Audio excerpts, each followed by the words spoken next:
Avant de commencer, franchement, je vais faire une dédicace spéciale à la personne que j'aime le plus au monde, c'est-à-dire moi-même. Dédicace à Titus Cosmas. Ah, je ne vous cache pas, je m'adore. Hein. Je crois que je suis tombé amoureux de moi. Hein. Parfois, ça me donne envie de m'embrasser. Hein.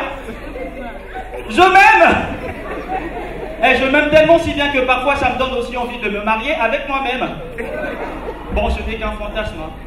Juste pour savoir, est-ce que parmi vous, il y a des gens qui m'ont déjà vu sur scène ou à la télé ou sur des grandes affiches? Ouais, je deviens célèbre, hein. Bon, pour ceux qui ne me connaissent pas, c'est pas grave, c'est pas tout le monde qui est cultivé. Je rigole. Pour ceux qui ne me connaissent pas, donc, je m'appelle Titus Cosmas, hein. Bon, Titus, c'est pas vraiment mon prénom, mais je m'appelle Cosmas, hein. Bon, Cosmas, c'est pas vraiment mon nom, mais je m'appelle Makoso. Et comme à l'école, mes amis avaient souvent du mal à bien prononcer mon nom, c'est-à-dire au lieu de dire Makoso, certains m'appelaient... Non, c'est pas ce que j'ai dit. J'ai donc décidé de me faire appeler Cosmas. Hein. Je suis humoriste, mais ma mère ne le sait pas. Comme elle me voit souvent à la télé, elle croit que je suis journaliste. S'il y a une phrase qui m'a toujours énervé lors des retrouvailles avec les anciens collègues de classe, c'est la fameuse phrase « Mon ami, qu'est-ce que tu deviens ?» Ce qu'est-ce que tu deviens si tu n'es pas devenu, ça peut te pousser à gifler ton interlocuteur. Hein. Alors, pour éviter ce genre de phrase, quand j'aperçois un ancien collègue de classe, s'il ne me voit pas, je change d'itinéraire. Ah, mais s'il me voit, il me dit « Mon ami, qu'est-ce que tu deviens ?» Je ne peux pas lui dire que je suis humoriste, enfin, ça fait pas sérieux. Hein. Je dis toujours « Je suis technicien dans l'industrie du divertissement spécialisé dans le secteur comique. »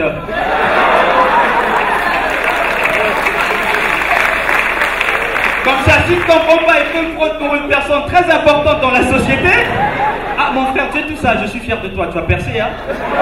Passe-moi tes coordonnées, hein. Bon, une fois, c'est vrai que j'ai commis la maladresse de dire à un ami, je suis un humoriste à temps plein, voilà ce que je fais. Il m'a dit, t'es sérieux? C'est ta profession, bonne chance, au revoir. Je lui ai dit, mais passe-moi tes coordonnées. Il m'a dit, je ne suis plus joignable. Pourtant, il avait un téléphone avec lui. Il m'a dit, je viens de le ramasser. Après, il m'a regardé d'une façon bizarre, avec un regard qui voulait tout simplement dire, mon frère, tu as foutu ta vie en l'air.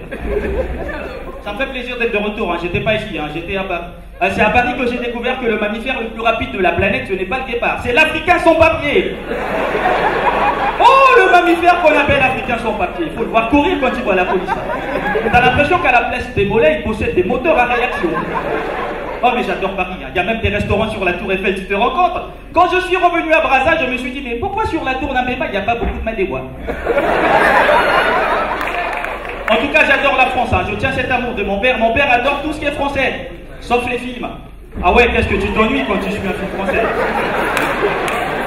Du début à la fin, les gens ne font que parler. Il y a plus de paroles et moins d'action. Battez-vous, les mecs!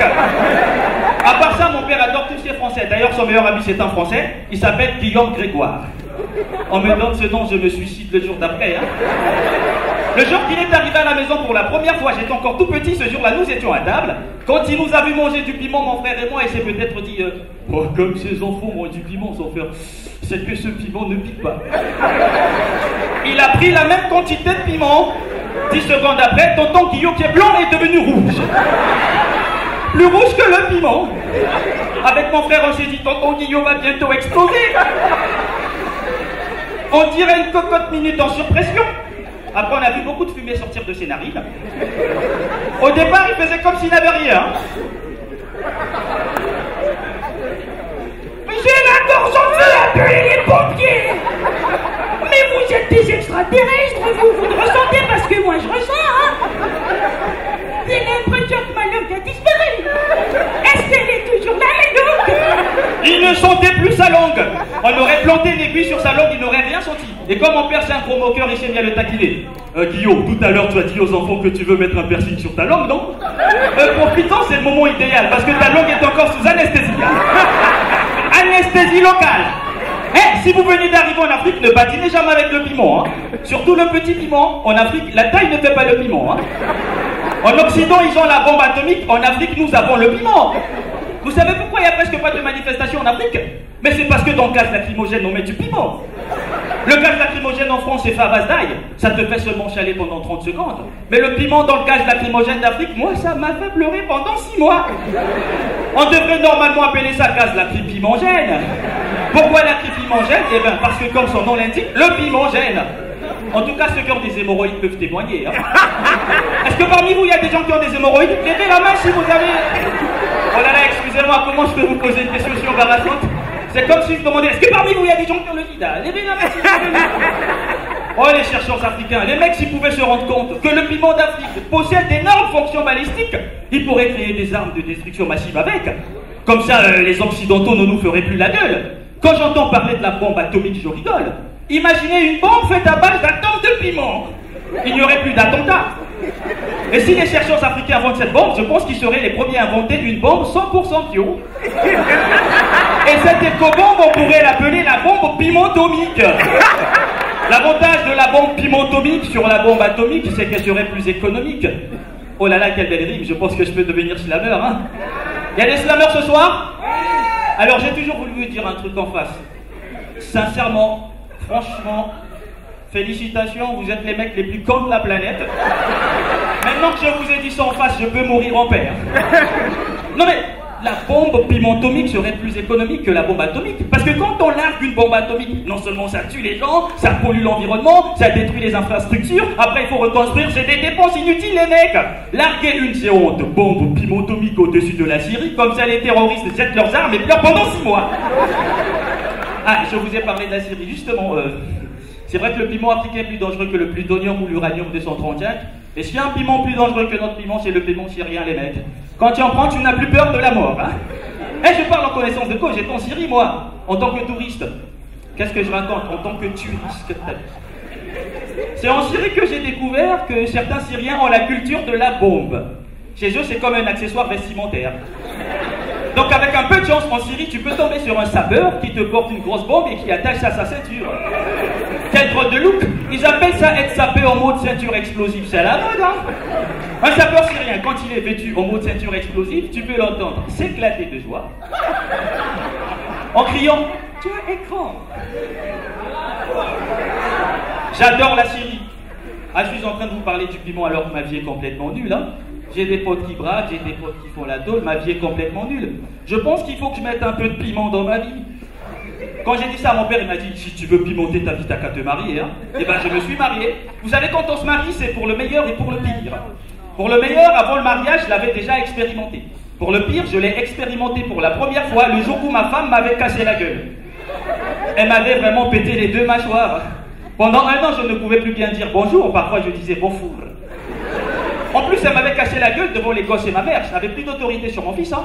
Le jour où je l'avais giflé, elle m'avait dit « Papa, pourquoi tu ne t'attaques qu'aux faibles? Va aussi gifler maman. » N'épousez jamais une femme sans connaître son passé, hein. La mienne, jamais je ne l'aurais épousée si j'avais su qu'elle était boxeuse professionnelle, hein. Oh, Mélanie, je l'adorais. Mélanie. Oh, Mélanie. Elle était tellement grave, si bien que quand elle pétait, un seul de ses pets pouvait faire tourner le ventilo. Ah, et cela nous arrangeait surtout quand il faisait chaud, hein. Nous habitions un quartier dans lequel il y avait rarement l'électricité, du coup quand elle pétait, un seul de ses pets pouvait faire tourner le ventilo pendant 1 heure. Quelle autonomie! C'est ce que les scientifiques appellent l'énergie éolienne.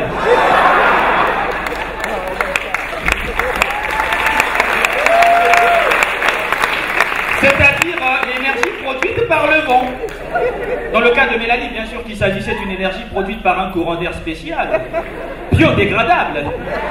Les scientifiques de Brazzaville et de Kinshasa devraient normalement utiliser Mélanie comme cobaye d'expérience afin de régler le problème en besoin d'électricité, parce que j'avais l'impression qu'elle possédait dans ses intestins une espèce de moulin à vent ou de turbine. La première fois que j'avais constaté que son père pouvait faire tourner le ventilo, au départ j'avais cru que le courant était revenu. Après, quand j'avais remarqué que le ventilo n'était pas branché, pris de panique, j'avais crié « Il y a un fantôme dans la chambre !» Mais quand elle s'était mise à péter devant moi, en lâchant dans l'atmosphère un pet d'une violence barbare et rare qui avait cette fois-ci fait tourner le ventilo avec plus de vitesse pendant toute la nuit jusqu'au matin, j'avais compris qu'elle avait un don. Bon, après, dès le lendemain, elle commençait à s'exercer sur le ventilo, histoire de jauger sa puissance de frappe intestinale. Elle s'exerçait comme ça, elle s'exerçait, histoire de jauger son arsenal à nucléaire. Et à chaque fois qu'elle s'exerçait, plus son P était violent, plus son P produisait plus d'énergie. En tout cas, c'est grâce à elle que j'ai enfin compris le sens de l'expression « Il y a de l'électricité dans l'air ». Bon, après, ça n'a pas marché entre les mois. Aujourd'hui, quand on me demande est-ce que tu es toujours marié, je dis toujours non, je ne suis plus marié, mais je suis Mario. Pour ceux qui ne comprennent pas ici, ça veut dire gigolo. Je sais ce que vous vous dites. Comment un bon tout qui se respecte peut accepter de se faire entretenir par une femme? Ça m'est égal, je suis pour l'égalité des sexes. Actuellement, je me fais entretenir par une Française qui vient d'avoir 95 ans. Elle s'appelle Bernadette. Sachez que c'est par pur amour que je suis avec elle, hein, par pur amour. Bon, c'est vrai qu'au départ, c'était pour avoir les papiers, hein. Ah oui, comme à l'époque, je voulais m'installer en France, je m'étais dit, ah, Titus, pour tes papiers, pourquoi t'emmerder? T'as qu'à te taper la vieille. Bon, j'avais aussi fait un calcul. Je m'étais dit, si on se marie, vu son âge, elle pourrait peut-être mourir dans moins de 3 ans, hein. Comme ça, je pourrais prendre en héritage tous ses biens. Mourir dans moins de 3 ans, tu parles, ça fait 15 ans qu'on est ensemble. Elle est toujours vivante. J'ai l'impression qu'elle est immortelle. Je sors avec Highlander. J'ai faussé mes calculs. Pourtant à l'école j'étais très bon en maths. Je ne désespère pas, hein, je lui parle toujours du mariage. Et à chaque fois que je lui en parle, elle me dit souvent: chérie, nous avons toute la vie devant nous. Quand elle me dit ça, j'ai envie de lui dire: moi, j'ai toute la vie devant moi, mais toi, tu as toute ta vie derrière toi. Merci, c'était Titus Cosmas, bonne soirée.